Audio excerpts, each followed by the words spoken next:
In those talks that I was describing that I was having with my friends in Brussels, I was able to bring to those talks the perspective of my 5 years recently lived in D.C. when I saw it undergoing some deep changes.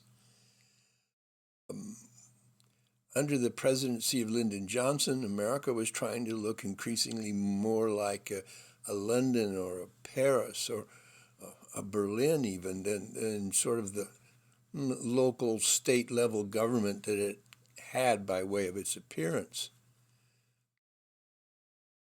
It's also included not just merely a visible change in the appearance of DC, it was also a very definite change in the very concept of government itself.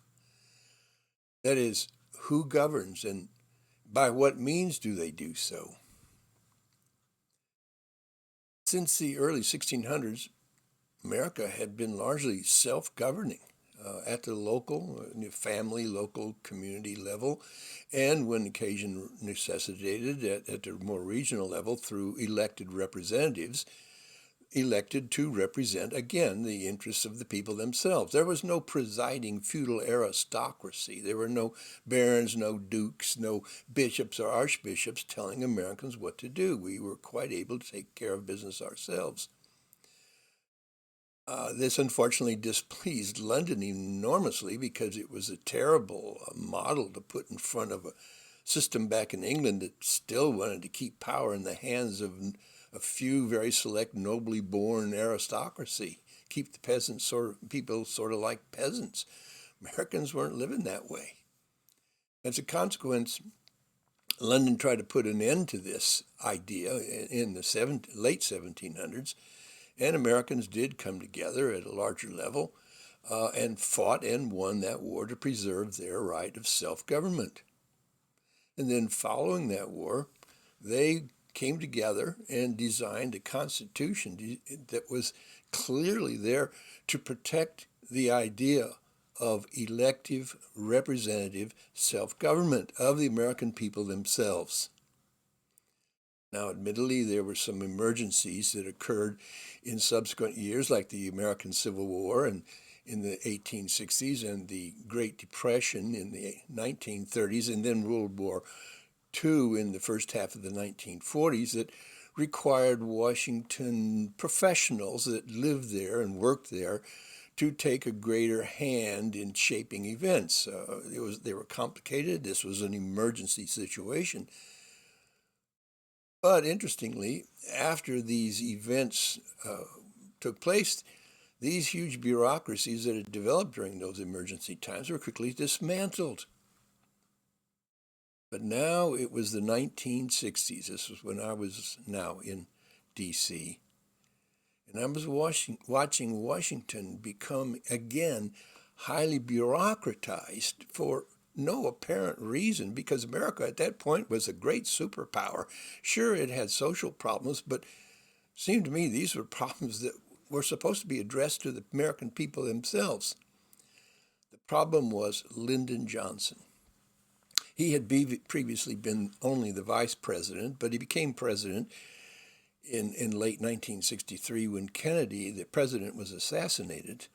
And now it's the next year, and national elections are up, and he wants to run for the presidency. And so in May of 1964, he announced, to the great pleasure of the Democratic Party, that he has a plan for a great society program. And he's going to push his election on that basis. And it sounds good. The way he described it was America had some remaining internal problems. In order to be the perfect society that we should be as a model for the world, these issues need addressing, but they would be done so by local councils. He certainly seemed to indicate that this was something that the American people themselves were going to have to undertake. But once elected and once in place, and the Great Society program gets underway, it becomes increasingly clear that he's not really looking to the American people themselves to do this. He's looking to gather an increasing number of bureaucratic professionals to come to Washington and to put into place a number of these particular programs designed to make America a better society. Now, the American citizens themselves have no voice in this. This is strictly between him and his bureaucratic supporters. And consequently, I'm watching the very definition of government in Washington, in America, change from the idea of self-government by the American people themselves to the fact that government now refers to Washington, D.C. When we talk about the government, that's who we're talking about now, not about the American people, but Washington, D.C. And sadly, once this is underway, because there's no constitutional restraint on such bureaucratic powers, the Constitution itself makes no particular provision for such bureaucratic power, there's no stopping it. It just continues to grow under its own ability to accumulate powers, justified, of course, by some political reasoning or other. Watching America consequently change in its very, very definition of government, so much so that today most young people don't even know that they are the government, not Washington, D.C. That's quite a legacy you left us, Mr. Johnson. Thank you.